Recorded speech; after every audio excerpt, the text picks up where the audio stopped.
आज समाज मेरी संवेदनाएं स्वीकार करे, अफसोस स्वीकार करे। वजह है वो दुर्घटना, वो दुखांत एक बच्ची का, जिस बच्ची ने आज एक समाज को आईना दिखा दिया। वो तो चली गई, लेकिन उसने जो आईना दिखाया है ना, वो सच में बहुत शर्मनाक तस्वीर जो है वो दिखा रहा है। एक ऐसे समाज की झलक दिखा रहा है जो एक दिन, 2 दिन, 3 दिन तो बहुत ज्यादा शोर मचाता है कि फांसी दो, फांसी दो, और उसके बाद क्या होता है? एक दिन का बवाल उठता है और उसके बाद एक बहुत लंबी जो श्रृंखला होती है वो सवालों की सदाबहार बनकर रह जाती है। और जो उफान होता है, जिस तरह से दूध में उफान आता है, उसी तरह से उफान आता है, बैठ जाता है, और उसके साथ बैठ जाती है जिंदगी। जिस तरह से उस बिटिया की जिंदगी हमेशा के लिए बैठ गई। अब सवाल उठता है कि चाहे सोशल मीडिया हो या कुछ और हो, वो तमाम इस चीज़ पे अड़े हुए हैं कि फांसी दीजिए। लेकिन फांसी तो उस सोच को देने की भी ज़रूरत है जो हमारे समाज में, हमारे सिस्टम में बिल्कुल फल फूल रही है, हरी भरी हो रही है, और उस तरफ किसी का ध्यान नहीं जाता जो सोच इसके लिए असल में गुनाहगार है। थोड़े से विजुअल देखिए। जो आरोपी है, जिसके ऊपर आरोप है, और एक तरह से कहा जाए कि जिस तरह से प्रथम दृष्टया नजर आ रहा है कि वो अपराधी भी है, तो लोग उसकी सेवा तो कर रहे हैं। लेकिन मैंने कहा कि गुस्सा क्षणिक है, और हमें जो एक भय मुक्त समाज चाहिए, उसके लिए जो तमाम व्यवस्थाएं हैं वो मजबूत चाहिए। वो क्षणिक व्यवस्थाएं नहीं हो सकती। अब सबसे बड़ा सवाल इन दिनों उठा हुआ है कानून व्यवस्था को लेकर। लेकिन जब कानून बनाने की बारी आती है तो कोई कांग्रेसी बन जाता है, कोई बीजेपी का बन जाता है, कोई कॉमरेड बन जाता है, कोई सामाजिक इंसान नहीं बनता। और यही वजह है कि जब चाहे जो अपराधी हैं वो अपनी करतूत को अंजाम दे देते हैं, और जब सांप निकल जाता है ना, तो हम उस लकीर को पीटने वाले फकीर ही नजर आते हैं। इससे ज्यादा कुछ नजर नहीं आता। ऐसे में हमें, जो हमारे सिस्टम के कर्णधार हैं, उन्हें एक मत होना पड़ेगा।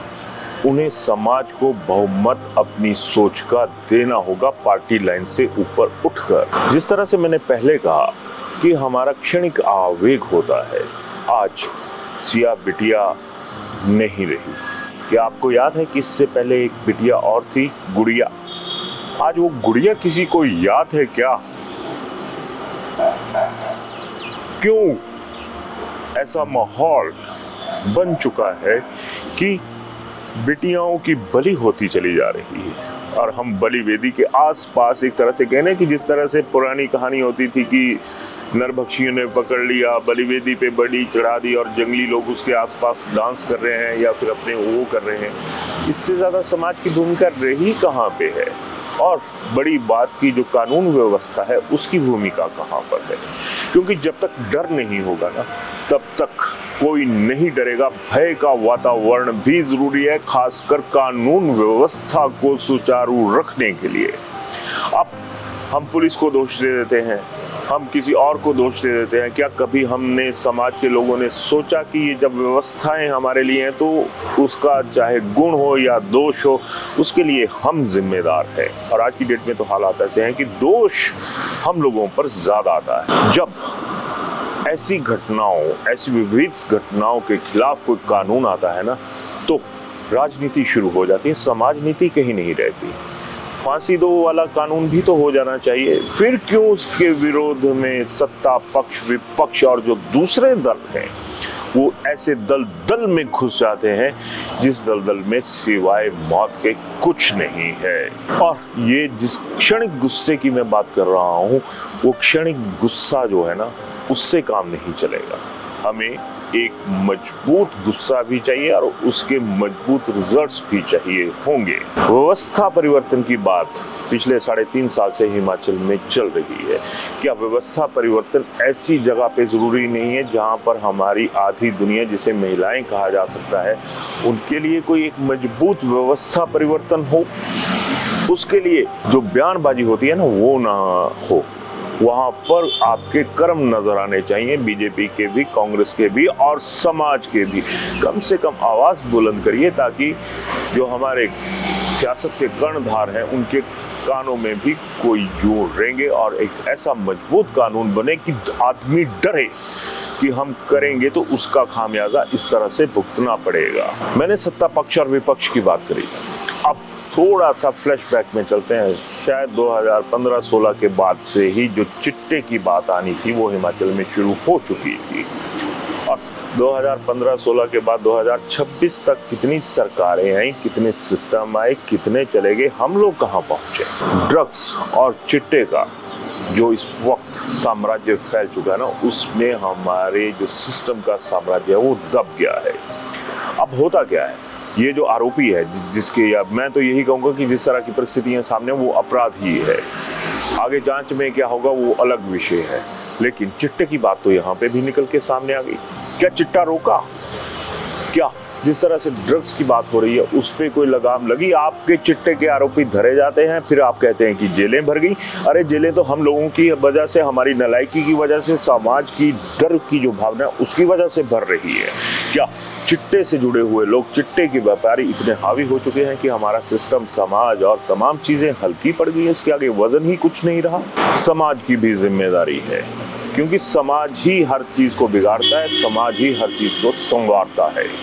और जब बिगाड़ने का काम ज्यादा हो और संवारने का बिल्कुल ना हो तो सोचिए जिंदगी कहां से संवरेगी। आज सिया बिटिया कुछ नहीं कह सकता मैं, क्योंकि कहने के लिए जगह ही नहीं है। समाज क्या करता है, 2 दिन नारे लगाता है, सियासत हमेशा लारे लगाती है और इन नारों और लारों की जो चक्कियां हैं ना दो, इसमें हम लोगों के जो बच्चे हैं ना वो पिसने शुरू हो गए। कोई चिट्टे की चपेट में आके पिसने शुरू हो गया, कोई इन चिट्टा जो होते हैं ना चिटेरी, इनके चक्कर में पिस रहा है। अब बात आ जाती है कि पुलिस कुछ काम नहीं कर रही है चिट्टे के इसके लिए। अब मेरा समाज से सवाल है कि आप लोग तो हमेशा देखते हैं कि चिट्टे का व्यापारी यहाँ पे है, चिट्टे का नशेड़ी यहाँ पे है, आपने क्या ढाल बनने की कोशिश की?